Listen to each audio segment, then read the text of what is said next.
I'm Tamara. And I'm still Rell. And this is Fearfulfriendspodcast. Hello. Welcome. It's Friday. Hello. Thank God. Thank someone. It's Friday. How was your week? Well, it was a short week because Labor Day. Oh, fuck you. And, yeah. And it still felt like the longest week. I don't know what's been happening to me about like 4 o'clock. I just PM? Yeah. I have an hour left of work and I just get rage. Like, it's just a deep rage. It's that time. And when the rage sets in. And I'm like tired and people just keep coming and I have so much to do and they just won't stop. And it's like one person comes and I handle them and I sit down to do one of the million things I have to do. And the moment I sit down, someone else comes up. And it's with like all their stupid people problems. And what? You want to deposit some money here? It's bad day for you, friend. Yeah. It's like, what do you think? What do you think you're going to do? You're really make me work, make me do my job. I hate it. I hate feeling that way. But it's like, oh, you've been here every single day this week. Why are you here again? That is a very bitter feeling. Like doing a job that can be done online and just like why are you here 7 times a week? Do it once a week. Like, oh, I know that I'm like, this is literally my job, and I'm, like, telling people to stop coming into my job. Like, whatever. You're going to be replaced by a robot. I mean, honestly, banking is changing a lot. There are a lot of banks that have gone, like, cashless, so it's, like, you know. How can you be a cashless bank? What do you do with the cash? They have a whole bunch of ATMs. And they that's not cashless. Right. But, like, none of the employees handle the cash. And they even have, like, video tellers on some of the ATMs, which is cool. I had a video bartender one time when I was in St. Augustine. That was pretty cool. I assume it's something like that. We didn't actually get real drinks. Oh. She made a fake drink. I was really disappointed. She made a fake drink. she was... I thought we were at... Where were we? Oh, wait. Maybe this was in New Orleans. I think we were in New Orleans. I thought you said New Orleans. I thought I said St. Augustine. Oh, maybe you did. Anyways, I'm not one listening. of those places... I thought I was going to be made a cocktail by a holograph. Hologram? Whatever. It was just a fake cocktail. And she was like, here you go. And I was like, thanks for nothing. Glad I got to see you make it. Where's the real liquor? How did you think that was going to work? I assumed that there was someone behind the hologram screen that was actually preparing a real cocktail, and that when 3D hologram handed me a drink, they would stick their hand through the hologram and the drink would be there. Okay. That's how I would have done it. Okay. But some people don't have the vision. It's called experience. Yeah.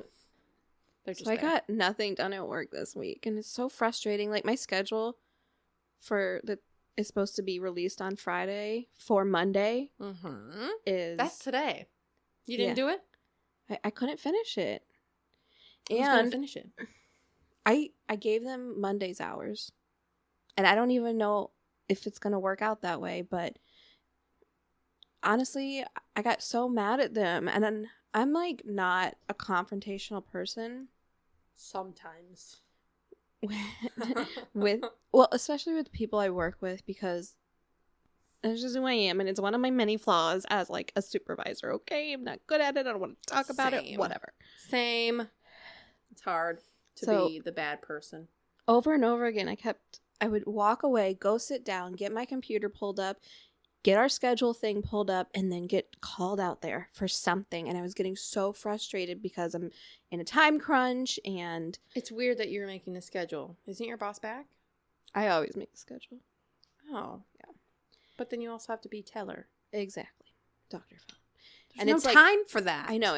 And the schedule, like, we have to put everything into the schedule. It's so annoying.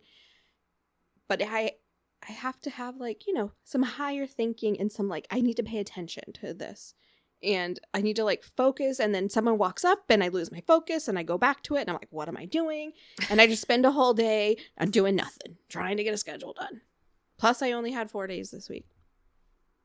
And anyway, so I go back to the back to be off the teller line to work on my schedule, and alone. They just kept calling me up, and we message each other on Teams all day long. So I send this message, like, my teller, do not disturb. My teller is alone on the teller line, and it's Friday, so we're a little bit busy. Yeah, it's not like crazy, but she needs help, she needs overrides, blah blah blah, and she goes on and asks for help, and nobody out of my 2 bankers responds to her, and they're just sitting there. Oh, so they're just dicks. Yeah, and my boss is on a call, and the first time it happened, I said, will one of you go help blah blah, name of my teller? And at first they don't answer, so I messaged them individually, who is going to go help her. And so one of them writes back, oh, I went back to help her and she said that she only needed your help. So I sent her a message and said, I'm on the phone with a client right now, I cannot come back there. She didn't respond to me, of course, because I'm sure it was just some bullshit she needed. That a banker could have helped her with. Right. And then a few minutes later, I get a message. It's like, oh, I can't find so-and-so's account number. And it's one of our regulars. Again, neither one of them respond. My boss is still on a call. So my boss rushes out there to go, like, make sure that that's the client. Because it's, like, one of our known clients. We don't ID our known clients. And she's like, oh, yeah, that's so-and-so. Yep, we know them. And my teller's like, I cannot find her account number. Like, she doesn't have a debit card. And we don't expect any of our clients to know their account numbers, obviously. So I don't know my account number. Yeah, I don't know my account number either. So, we always look them up for him. And she doesn't have a debit card? No. A lot of people don't have debit cards. Who? Old people. I've never heard of that. Many of them. Absurd. So many of them, like, or they'll, like, have one. They'll be like, I've never used this. What do they use to buy things? Their credit Checks? card. Why would you put it on a credit card? It's safer. You're supposed to, really. That's what we advise all our clients to do, but whatever. Anyway. Charged interest if you don't pay it. Well, they do. Because, Must be nice to have money. Right. So, yeah, she needs this person's account number, and they're just fucking sitting there. And I was getting so angry because not only am I trying to avoid them, but, like, I'm now, instead of doing my schedule, watching them do fucking nothing and not getting anything done, and still trying to call them out by name. Hey, you. I see you sitting there. Go deal with it. But I couldn't go out there. Be the bitch, I needed to, like, be the lioness. I needed to set my foot down and not come and save everyone and not come and tell everyone what they needed to do. Figure it out. We're all adults here. She needs help. You can help her. You can't rely on me, and I'm going to sit back until here somebody gets screamed at and ignore you. Like, Tamara, where were you? In the back where I told you I was. I put my little teams on away, but I can still get their messages. Told him I was on the phone with a client. Bye. Yeah. So again, my boss rushes out there, and my boss isn't on a computer, like, with a teller thing on there, so she can't look up account numbers the way we can. So she rushes to me, and it's like, can you come look up blah blah's phone number, or blah blah's account number? And I'm like, sure, like, no one could do that. But nobody else can. Right. So, like, I stop what I'm doing, go out to the teller line, pull it up in 3.5 fucking seconds, and I'm like, there's my bankers just fucking I was so mad. And then one of my bankers asked me, what's wrong? And I said, well, you guys aren't getting a schedule. Have you ever seen Crazy Ex-Girlfriend? Yes. They remind me of, like, her coworkers at the law firm. Mm-hmm. Jim and whatever that other guy's name is, the Canadian guy. They're just always, like, standing there. And then the lady walks into the empty ice cube tray, and she's like, who put this empty ice cube tray back in the freezer? And he's just like, I don't like to put it in there because the water splashes everywhere. Somehow it always gets refilled. And she's like, it's me! That's what they remind me of. That does feel like, it's me! I'm doing it! Nice fairy. Potatoes. Any Potatoes. one of you can come help me with the fucking schedule. If you expect me to just jump when everyone says fucking jump, when anyone else could come help these people, you For a are silly thing like that. not going to get a schedule. So right before we're leaving, they're like, so are we off next week? And I said, no, I told you I couldn't do the schedule. I worked on it every single day this week and they don't have a schedule. And I said, I'm not coming in tomorrow. I'm not working on the schedule and I'm not staying late today. Boom. Can your boss finish it? She's salary, right? No, because it's my schedule. No one's allowed to touch it. Wow. No, just Dixie, kidding. you were so obsessed with your schedule. Because, like, You need to let it go, Tamara. You need to let the schedule go. I'm very controlling, but, like, It's not helping when No. these potatoes are not appreciating it. I know, but it's just so involved. And, like, I know all the ins and outs. And I know, like, everything where it needs to go. It's just so much work. And they're, like, coming out. It's, like, a new-ish program. And they're like, it's just going to take all the work away. It's going to make the schedule for you. And I'm like, You've been working on this Fuck every you. day for a week. What are you talking about? anyway, that's a lot to talk about a schedule. But my boss actually was like, I've never heard you talk to them like that. You need to get sassier, Tamara. I'm really That's pissed not off. sassy enough. You need to get sassier. Call them out by name. Be like, hey, you garbage. Step up. But then I have to continue to work with these people. Yeah, that's fine. You don't have to be friends with them. Do you like them? No. Then who cares? Who cares? On a good note, today was our first 5 o'clock Friday, where we didn't have to stay till 6. Are you guys going to call it that from now on? 5 o'clock Fridays? It does have a ring to it. I guess. 5 yeah. o'clock Friday! I mean, it's also 5 o'clock Monday, 5 o'clock Tuesday. It's just, we don't have to stay an the hour Friday later. thing has a ring to it, though. Yeah. And my branch is closed tomorrow, and Huzzah! I'm You have just the like, weekend off. I get to sleep in tomorrow. I'm so excited. I'm so proud of you. You can actually do things. Yeah. You can spend time with your family. Have some sort of life. You can have bang bang. Well, no, because I don't want to get pregnant. You scare me, and so I'm lazy. I scared you? Yeah. When? Just 10 minutes ago? about When we had that 20, weird 24 conversation? minutes ago. Okay. Wow, we've been recording for 24 minutes? Yeah. Oh, it's mostly burps, I guess. Oh, yeah. That was 8 minutes before.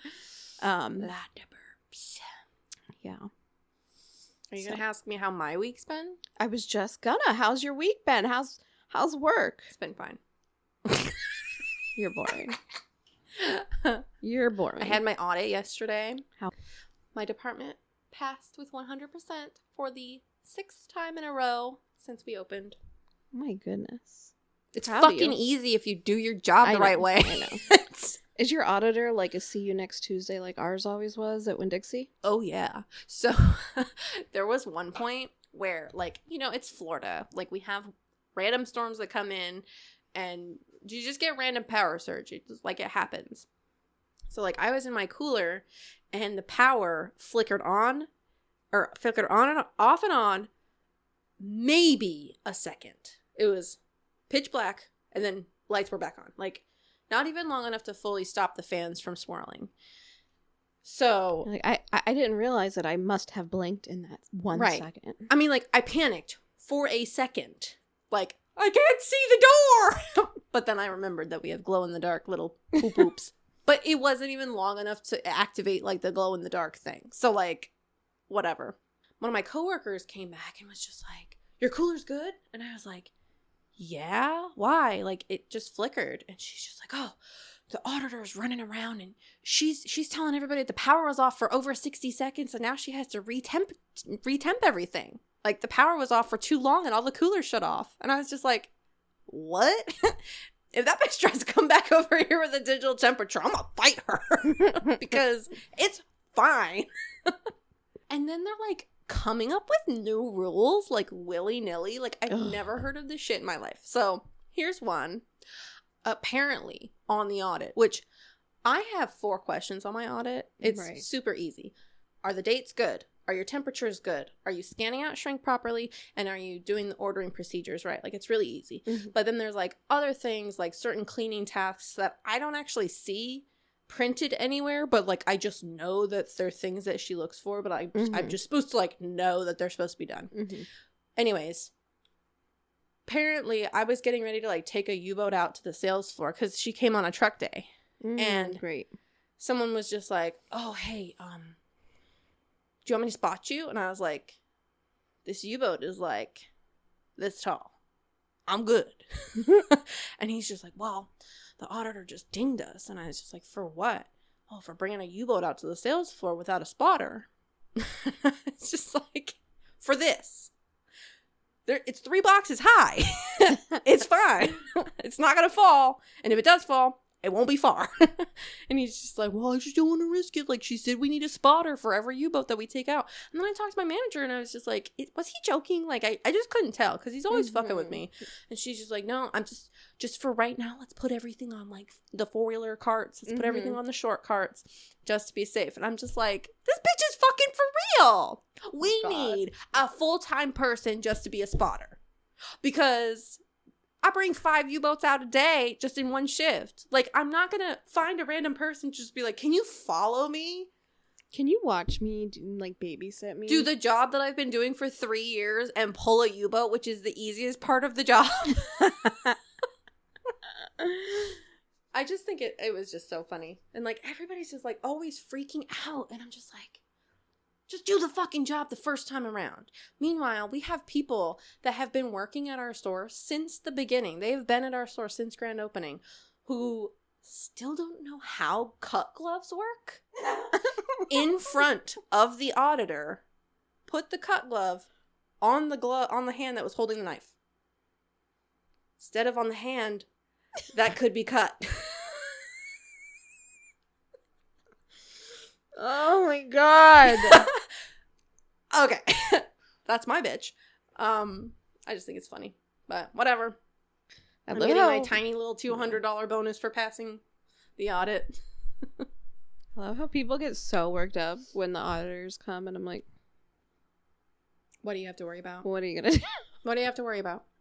Worst case scenario, you're gonna fire me, but I fucking doubt that. Listen. Just in the last, like, year alone, I've known of, like, 2 stores that failed their audit. Failed. And all of those people still have their jobs. Yeah. Some of them shouldn't. Like, they're all, like, walking on pins and needles. Oh, the auditor's coming back here. Watch out. I know. And, like, it scared me at doing first, anything wrong. But, like, I don't know. Like, yeah, she probably could have dinged me on stuff. Like, I am shorthanded. There are certain things that I don't have time to clean, like, once a month, you know? Like, but I'm doing the best I can. Yeah. I feel the same way. Like, we have this rule where we have to have someone standing in the lobby like, the whole time we're open. A greeter? Yeah. And we're not allowed to not have it there for security reasons, whatever. I get it. But if you're going to continue to, like, not... pay someone to stand there? Not hire, like... And we have to all rotate it. So, like, if that person who's out there needs to run to the bathroom or whatever... They just stand there. Well, we have our computer, and we greet every client. We get them signed in, you know, or we get them, you know, their deposit slips or whatever they need. But it's more of a security thing why they do that. Ain't nobody getting robbed today. I mean, you know, hopefully. God, Tamara. Do we have some wood to knock on? I don't even care if I get robbed. Right behind you. Please don't knock over that shelf. It's very heavy. I don't care if I get robbed, honestly. Here's some... Don't say that! First of all, I work behind bullet-resistant glass all day long. I'm in a well, it's not bulletproof. And, my box is almost empty. Like, honestly, just don't come in with a gun. Like, it's Florida. Never. Everybody's coming in with a gun. But, like, when you come in to rob a place, like a bank, like, don't ever bring a weapon with you. You don't even have to say it. Okay, I'm gonna stop talking now. I'm over here just like, where is this going? I'm gonna stop talking. But she's basically saying, just tell me you want the money and I'll give it to you. No, I'm not saying that. You don't even have to point a gun in my face. What I'm saying is that a robbery is one thing, and a robbery with a weapon, Armed robbery. Armed robbery things. That's a totally different thing. Why? Anyway, please don't rob me. Stop it. Stop thinking about it. Also, banks have like no money, honestly. Yeah. Like especially in I'm just learning today. I heard there were cashless banks. Mm-hmm. That's the thing. A lot. Yeah. So, you ready to start your story? Womp womp. Yes, I am. Okay. Give me a hint. I want to guess it. Oh, I don't know if there's really a hint that I could give you that won't give it away. What's the point of a hint? An obsession that takes you to the ends of life itself. That's all you get. Oh, that was some pretty vague shit. Sorry, that was a really horrible laugh. Wow, my butt's really sweaty. In case anyone wanted to know. Okie dokie. So I didn't do my normal intro. But that's fine. I guess I can skittily do it. Aw, only one crack? Aw. There. Those are my knuckles cracking. I was trying to do the old, yeah, I got this. In case anyone Can see us. Okay, anyways. This is the case of Carl Tanzler and his beautiful corpse bride. I think I know this. You do. Okay. I know you do. Like, I'm gonna cut this out. Like, mausoleum, family. Yeah. Yeah, okay. Yep. Cool. Key Love West. it. Yes. Key West, yo. That was in Key West. Oh my god. Yeah, girl. That is so hot. All right. I'm cutting all this out. Go ahead. It was probably less hot back then. Global warming. You know. It was the 1800s. Are we ready? Mm-hmm. Today we're going to be talking about Carl Tanzler and his sweet, sweet obsession with that dead lady butt. I don't know. There's no good way to say it. Her lady butt? Her lady Lumps. Her lovely lady lumps. Check it out. So, sorry, that was really loud. Carl Tanzler, also known as Count Carl Tanzler von Kossel. He goes by 70,000 different names. This is the longest and most annoying one.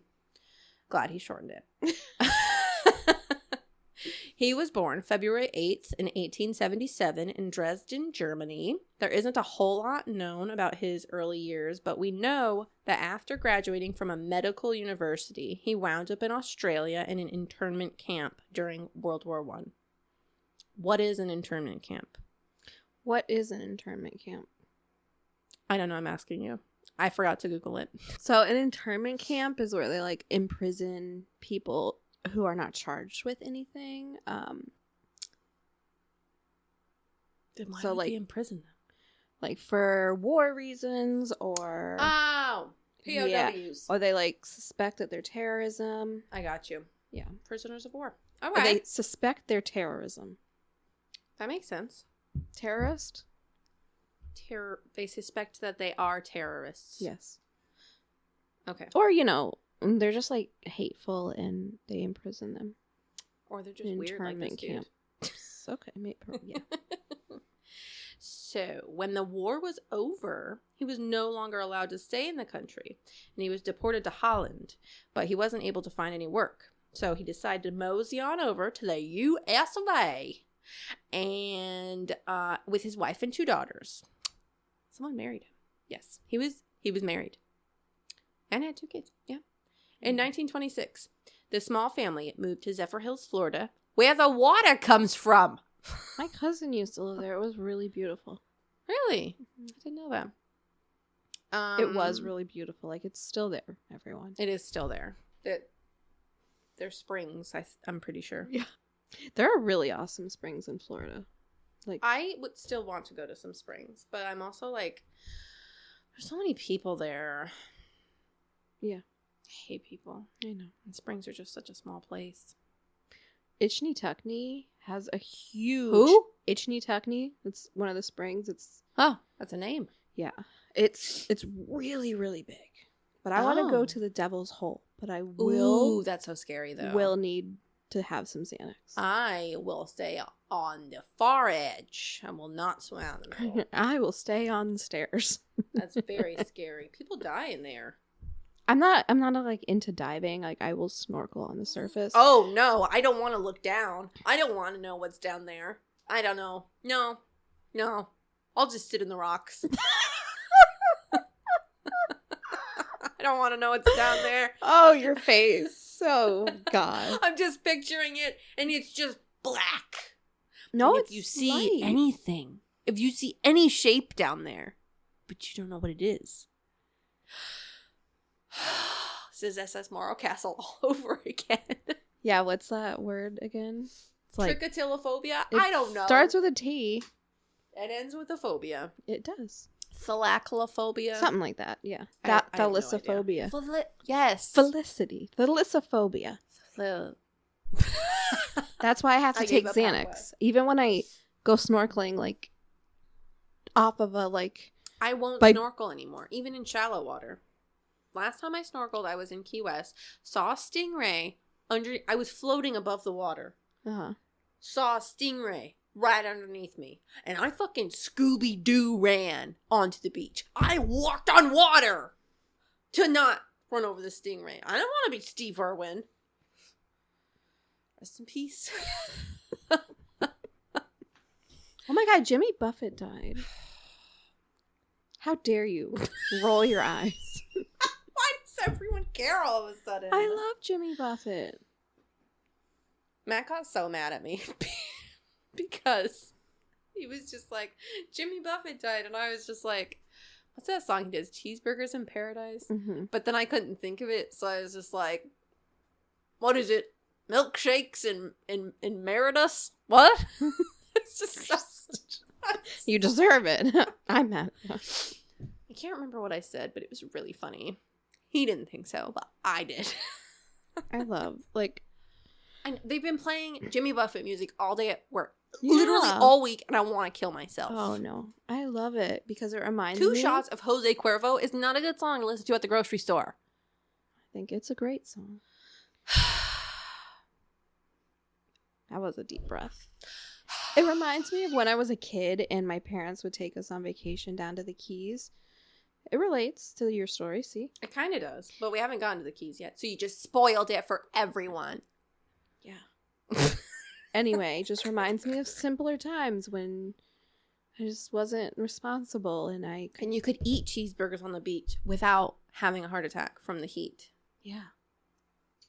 R.I.P. Jim Buff. Jimmy Buffet. There you go. That's all you get. Thank you. I forgot where I left off. So, Zephyr Hills. Yeah. He moved to Zephyr Hills with his little family. He submitted his U.S. citizenship documentation while he was there.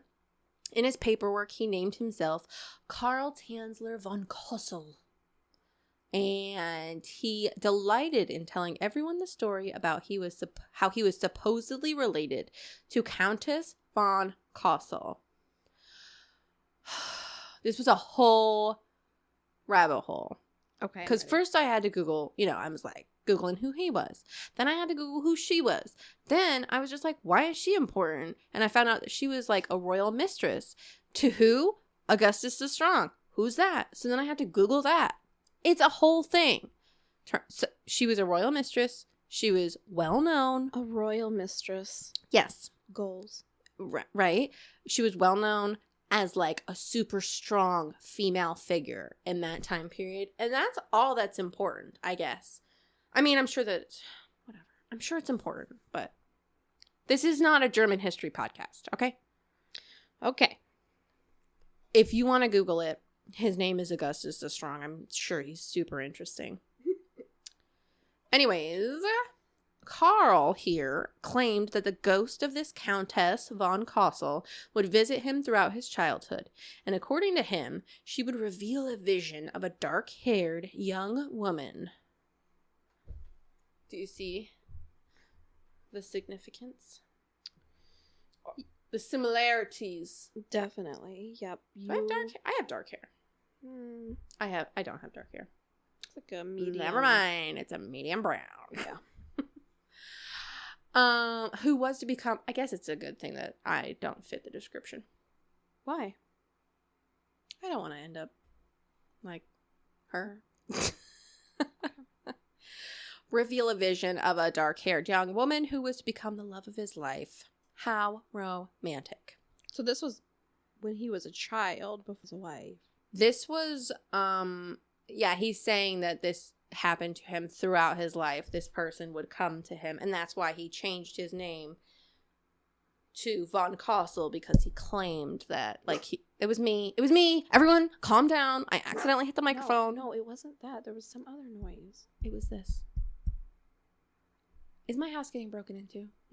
I swear to God, I heard someone knocking on this window next to me. Stop! And then my dog barked. I'm pretty sure I just whacked the microphone. No, I specifically heard a... Don't do that. You're going to get her going. It is raining. Hold on. Are you getting an alert on your phone now? I cannot handle this. But it looks like your lights are on. Hold on. Hold on. Everybody calm down. You're scaring me. I'm so scared. Also, I can see your entire butt. No, it's just the reflection. There's nothing out there. What the fuck was that knocking then? I think it was me hitting the microphone and you just heard it in your ear. No, I watched you hit the microphone and then I heard it afterwards. I'm going to open that window and then you're going to be scared if you see anything. Well, I'm not looking out there. Oh God, she's checking the cameras. I can't handle it. I only have one out front. And I don't see anything out front. Oh, why would you open the window like that? I can't see anything anyways. Close the fucking window before I have a panic attack. I can't see anything. Okay, good. Close that fucking window. That's not to say there's nothing out there. You're so brave. I'm in here. They're out there. Okay. Fucking alarms on the windows. My eye is itching. This is a fortress. You don't want to know why?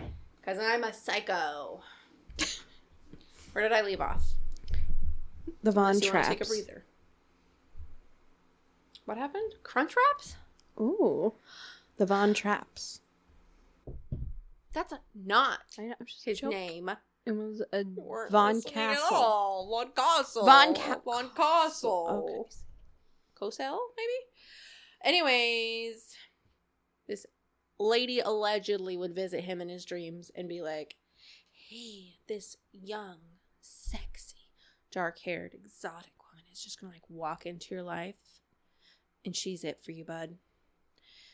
But, unfortunately for his wife, she wasn't part of that vision. And in 1927, he abandoned his family in Zephyr Hills. And Unfortunately for his wife, she was blonde. I actually don't know what she looks like, but probably. He got a job as an x-ray technician in the U.S. Marine Hospital in Key West. Are you still freaking out? No, my eyes are dry. I have eye drops that are probably expired. Do you want them? Nope, I got some of those in my purse. Cool. We all have them. So yeah, now he's in Key West. What was he doing in Key West? He got a job as an x-ray technician at the U.S. Marine Hospital. Okay. I don't know if this is really important to the story, but I just think it's really funny to mention that during this time at the hospital, he was a total douchebag. He used to walk around with a cane and show off all these, like, wristwatches that he claimed were commissioned by the Tsar of Russia. He also claimed to have 9 university degrees. However, all of his licenses, degrees, and medals that were given to him were all proven to be forged. And his watches were all Timex. Probably Costco brand. I don't know. I don't know. But yeah, he just, like, walked around the hospital with this douchey, like, air of superiority. Like, I've lived this whole life that you could never imagine. That was a very really bad Moira. German I accent. love it. Oh, thank you. I was trying to go, like, 1800s German, but I guess it works. It doesn't work at all. Anyways, his whole fucking life was a sham. Luckily for his patients, though, maybe, I guess, he was pretty well read on medicine and radiology and x-ray technology, so... But he wasn't actually a doctor. No, he had no licenses or degrees. This was back in a time where you could just say, I'm a doctor, and get a job. Oh, okay. Yeah. But this hospital is where he would meet the woman of his visions. Poor woman. I know. I do feel really bad. Maria Elena Milagro de Hoyos, who also went by Elena for short, and that is how I will be referring to her, because that's a mouthful. She was born in 1909 in Key West to Francisco Hoyos and Aurora Milagro. Aurora. I know, Gorgeous. it's such a pretty name. Elena is damn, pretty too.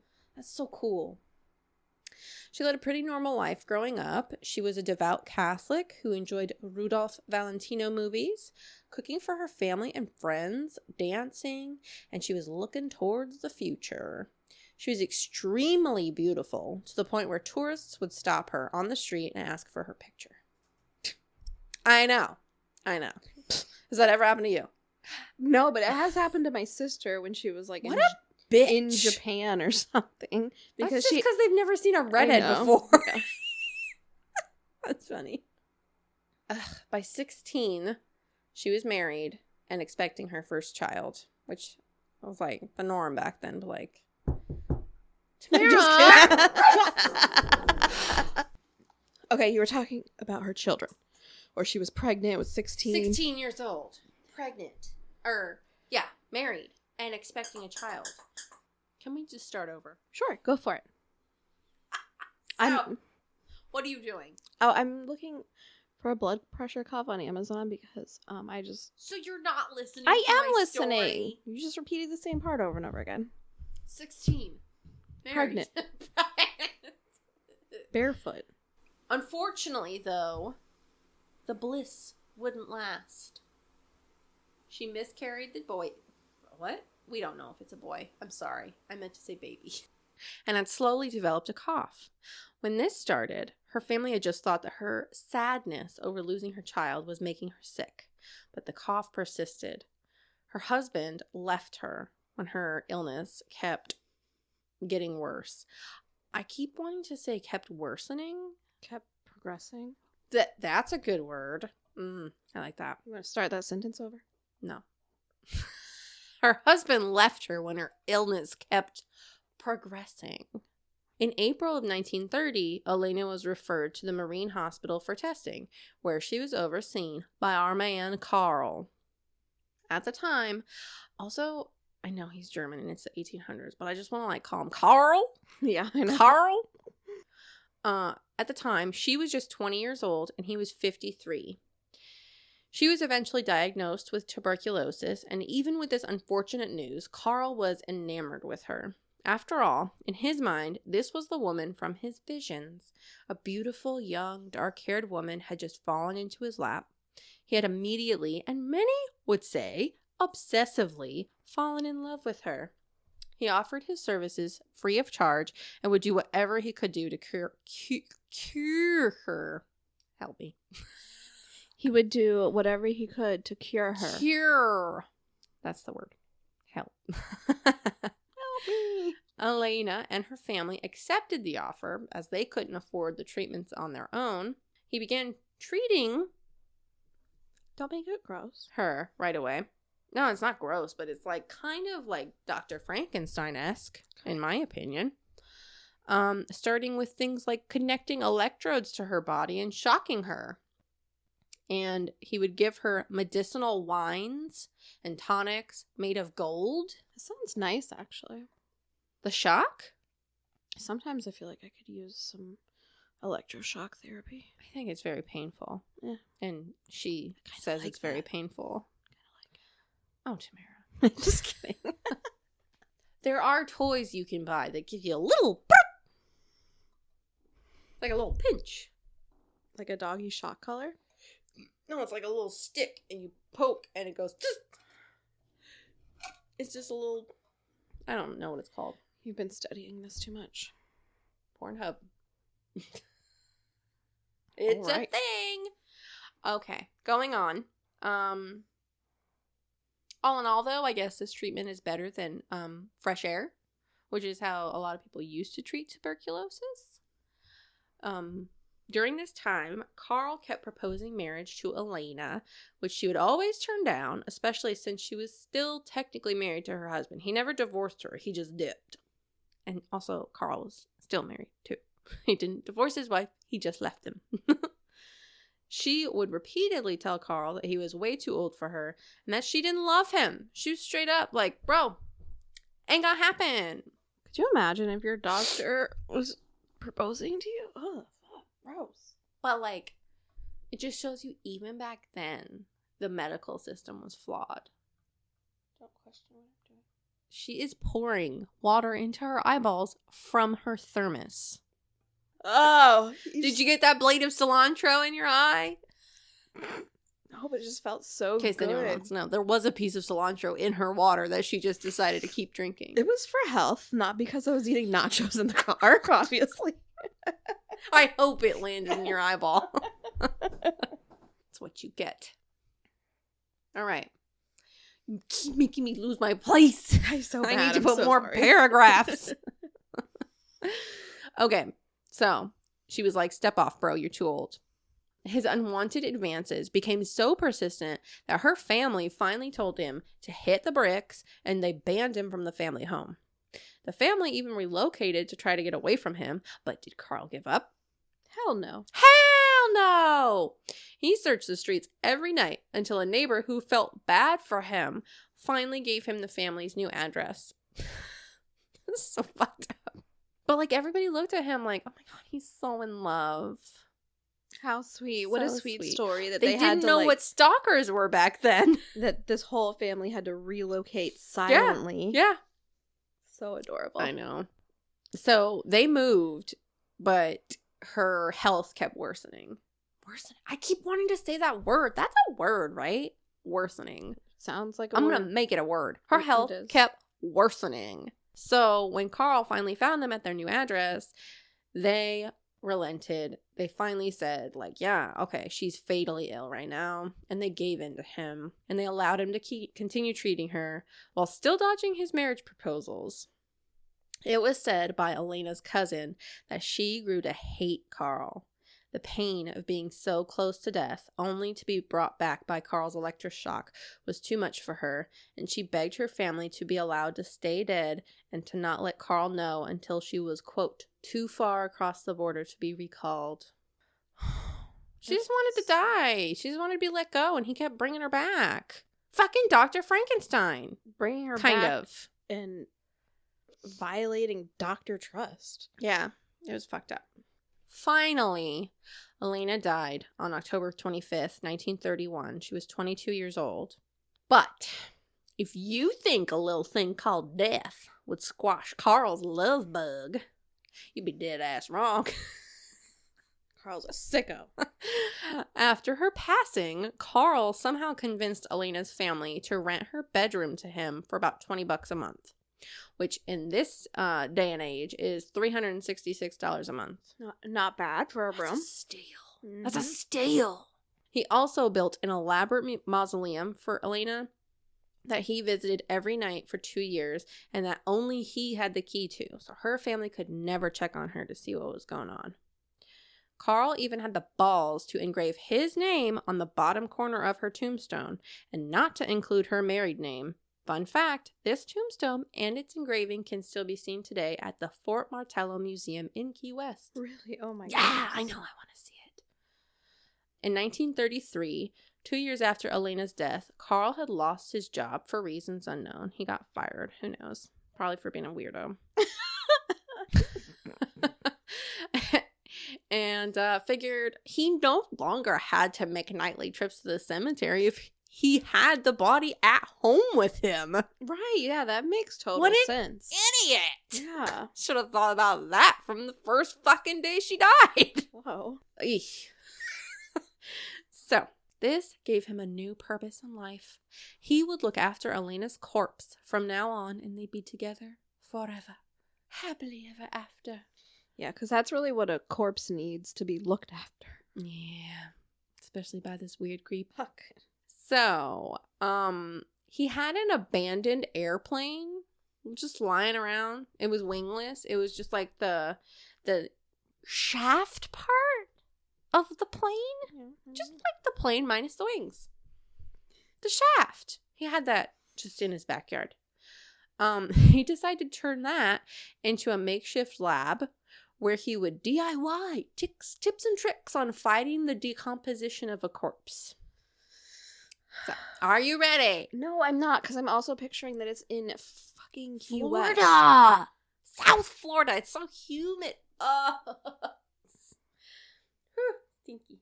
And you know that fucking corpse of an airplane doesn't have any air conditioning.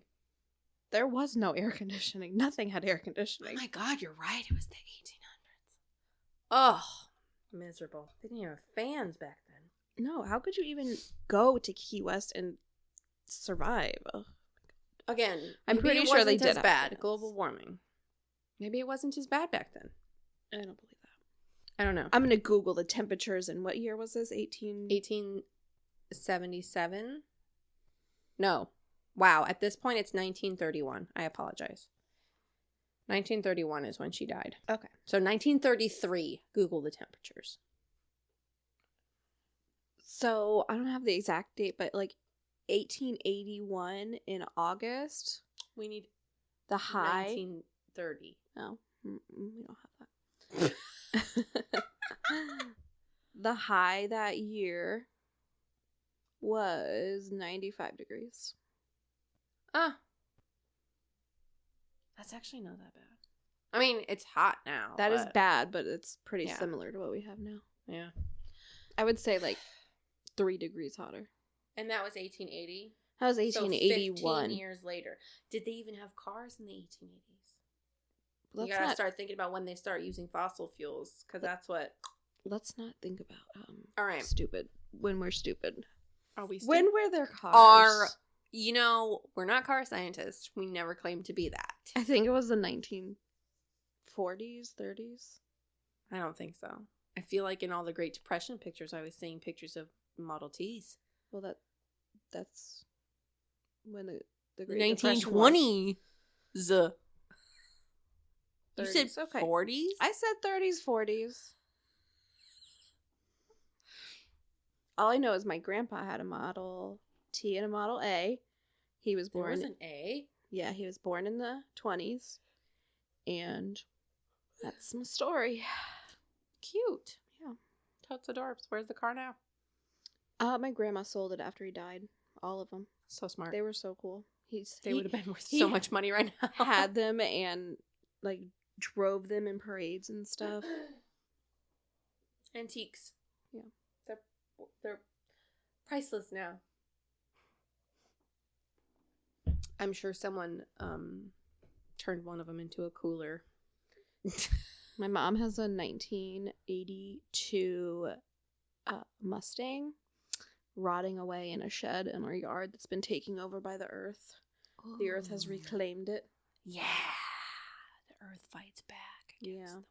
It would be cool, but except like there's like more spiders in that one area than like humans on earth. So I would never go near it. And we shouldn't. Black widows. They're like dark, damp spaces. One bite and you dead. Also, I saved my dad from a black widow bite. When? When I was a little kid and we were cleaning. You saved your dad? Yeah, he was making me clean out in the front yard. And we had this like little alcove that was all just like fucking plants and shit, you know. A garden? Oh yeah, one of those. No, it was like it's typically what that's called. A pergola. Pergola is flooring? You mean wood? It's like a wood awning thing? Yeah, kind of, but it was like the beams. A pergola. Okay. Don't Google it. Okay. We'll be here 10 years. He was making me like cut back some of these like palm tree things he had there with him. It wasn't child abuse. I was just helping. Helping. And I was like, afraid that there were spiders and bugs over there because it was just like this. It was fucking plants. It was That's a where lot spiders live. of overgrown Yeah. plants. And like, you know, my parents are always annoyed with me because I was so afraid of spiders. And so, you're a little bitch. yeah. So I saw a spider. I was like, oh my God, a spider, right where he was cutting. And he was like, God damn it, Tamara, I'm so sick of that. No, I don't know what he said, but he was annoyed with me. And then I was like, no, Dad, it's a black widow spider. And he's like, no, it's not. And I'm like, Dad, it is. Look at it. And it was a fucking black widow spider right in the corner where he was cutting. Don't they like cool areas? I'd never asked one, but I've Googled it several times just so I can keep sharp on what they look like. Nasty as fuck. I also like keep Googling brown recluse. Okay. I really hate spiders. We need to stop talking about this before I piss on your couch. What I was gonna say, I keep forgetting what they look like, so I have to keep re-Googling them. Because I think that my grass spiders are brown recluse, but it turns out they're just grass spiders. And they're big. They're much bigger than brown recluse. Sorry. Can you cut out that laugh? No. Nobody needs to hear that. I thought you were releasing air from a balloon. Just me gasping for air. God, sometimes I think I'm so funny. Oh, Lord. Okay. Where were we even? We're at the nitty gritty of it all, aren't we? Was it about spiders? No. I don't know why. Oh, we were talking about cars. Oh, God. And global warming. Cars, global warming, temperature. Decomposition. We're getting into the nitty gritty of the gross shit. Okay. He's in his laboratory. It's outdoors. It's in a weird airplane with no wings. A fuselage?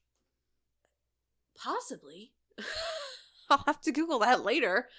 Probably, though. Okay, so first, you gotta fix those eyes. Because 2 years in a mausoleum. Museum? Yeah. You just had to call me out, didn't you? Well, you know, my job. 2 years in a mausoleum. Your eyes are going to be gone or sinking in. So, he installed glass eyes. And then he soaked silk cloth in plaster of Paris, which is like just a type of plaster. And he used coat hangers and piano wire to stabilize her skeletal frame. To help her torso retain its figure, he had it stuffed with rags. Because, you know, everything just deflates. And he frequently applied mortician's wax to her face to keep her looking funky fresh. As her scalp rotted away, he fashioned a wig from her own hair, which he had previously gotten from her mother.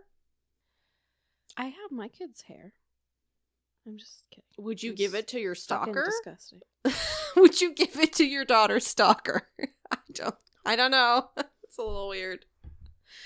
To deal with the odor of decomp, he would use perfumes, flowers, preservatives, and tons of disinfectants. You know what's good for the smell of decomp? You can cover up the smell of decomp by putting them in a casket and burying them 6 feet under, where they fucking should be. You just didn't get my joke. Oh, that was a joke!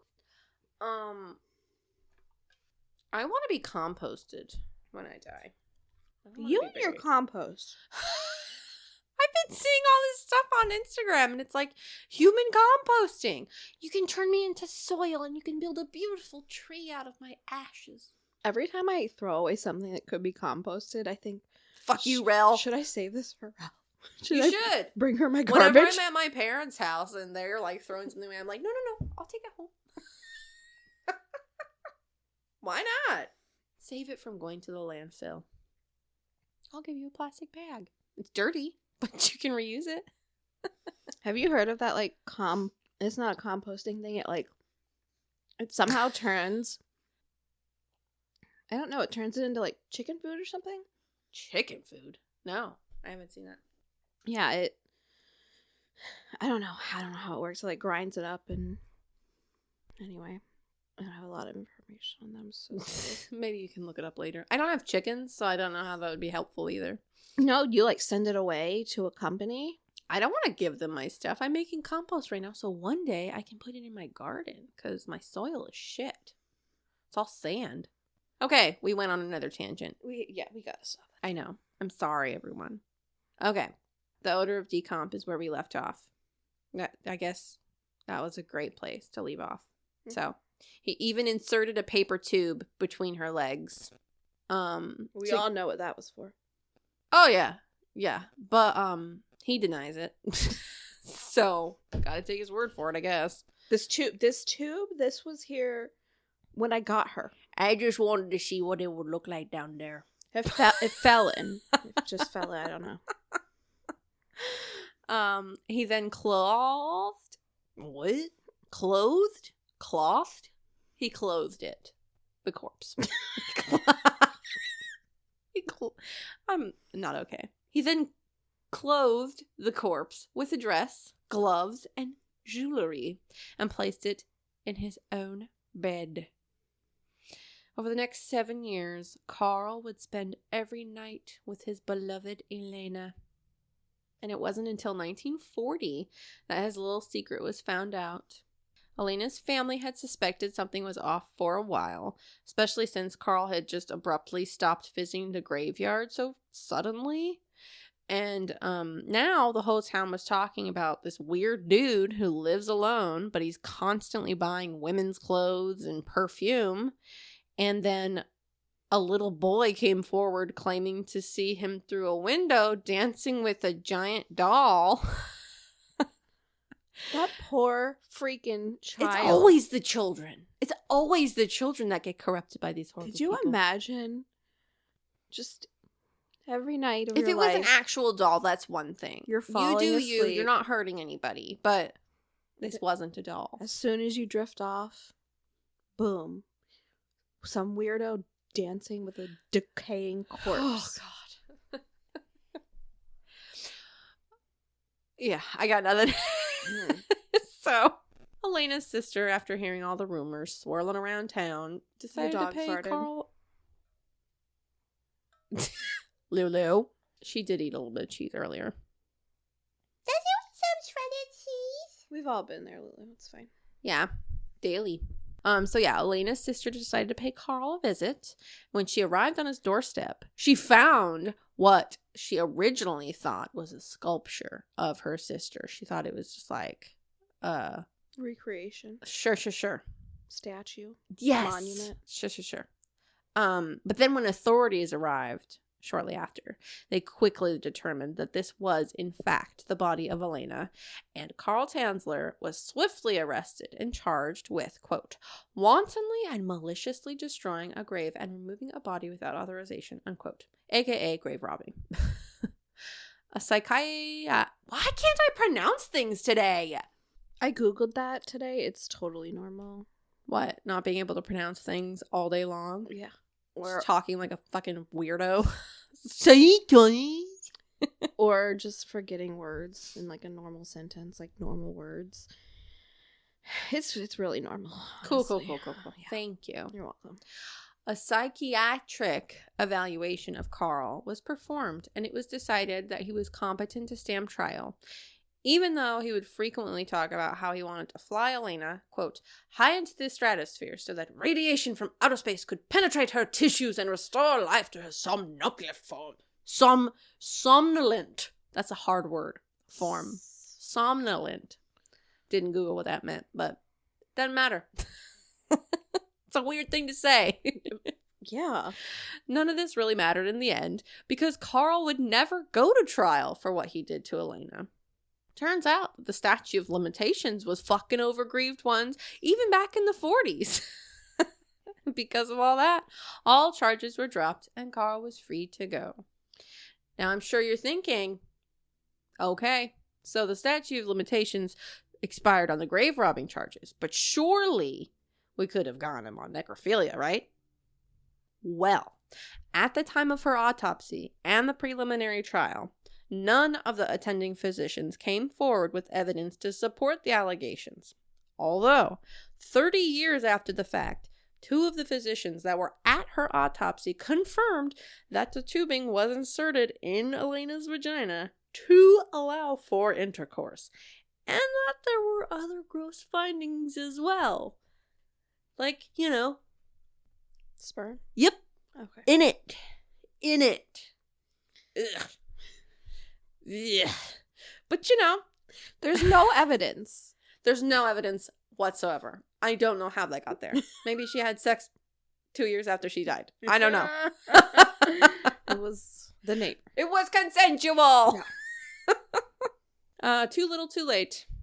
All the allegations of necrophilia were dismissed back then. It's possible that authorities wanted to keep things dignified for Elena's surviving family members and keep the media calm, but who really knows their motivations for allegedly withholding this knowledge? It kind of sucks because it's like, duh. Anyways, after the discovery, Elena's body was placed on display at a local funeral home, which still exists today, but at a different location. They moved like 2 years after this happened. I looked it up. I was like, ooh, can I go there?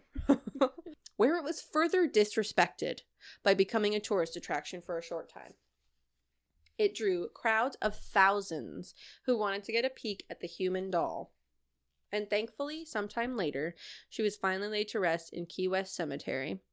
To prevent further tampering by Carl, she was buried by the undertaker, the cemetery sexton, which was like the digger. Like the undertaker takes care of the cemetery, and then the sexton digs the graves. And then she was also buried by the chief of police, all of whom took this knowledge of her final resting place to their own graves. Nobody knows where she was actually buried. Her unmarked grave has never been found. Okay, good. That is good. Because Carl didn't give up. So in 1944, Carl moved back over to Zephyr Hills to be near his wife, where she could help support him, because he's a fucking bum. Being separated from Elena's body didn't stop his obsession, and he used a death mask to create a life-sized effigy of Elena that he would live with until his dying day. Dining? He's hungry. So, he made another doll, except not with a real body. And he lived with his wife?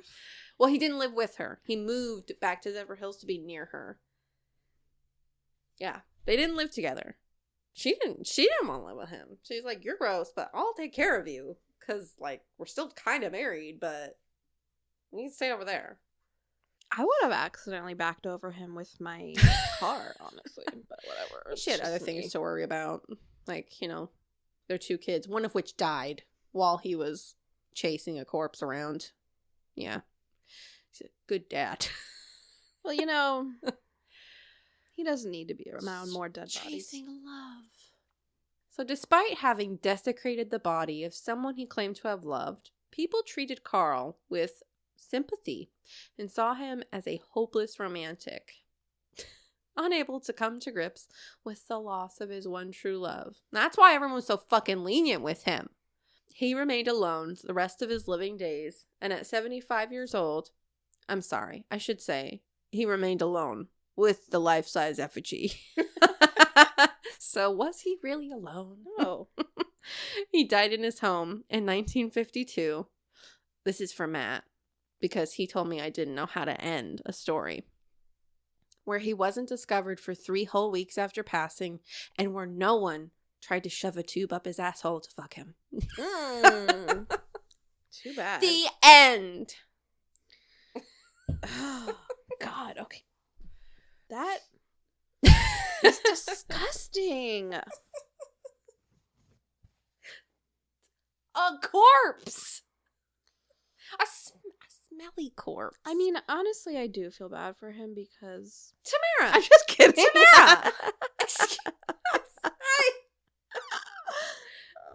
We are not on his side here. You can treat your loneliness in many ways, but you cannot dig up a corpse. And stalk a woman while she's ill. She couldn't help herself. family. Ugh. You know my saying, never meet a man. We're both married. Come in. Yeah. Are they manly, though?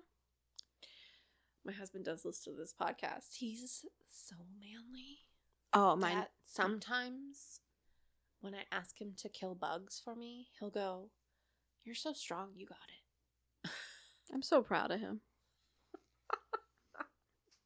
My husband doesn't listen to this podcast, and Mine told me he wasn't going to, but now he does, so I have to say nice things about him.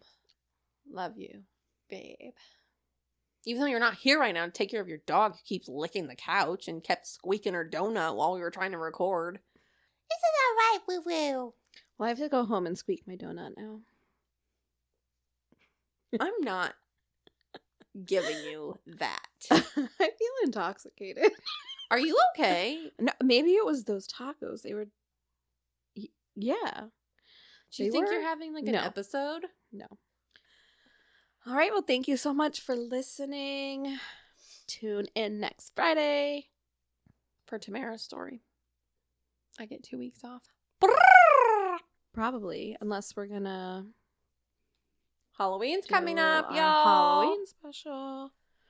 Which, like, this episode's probably going to come out 2 months from now after Halloween. But in the past, we'll be had gearing up for a Halloween episode. Right? All I'm gonna say is it was really good. It was so scary, but I didn't get that scared. But also, no ghosts stayed in Rell's house.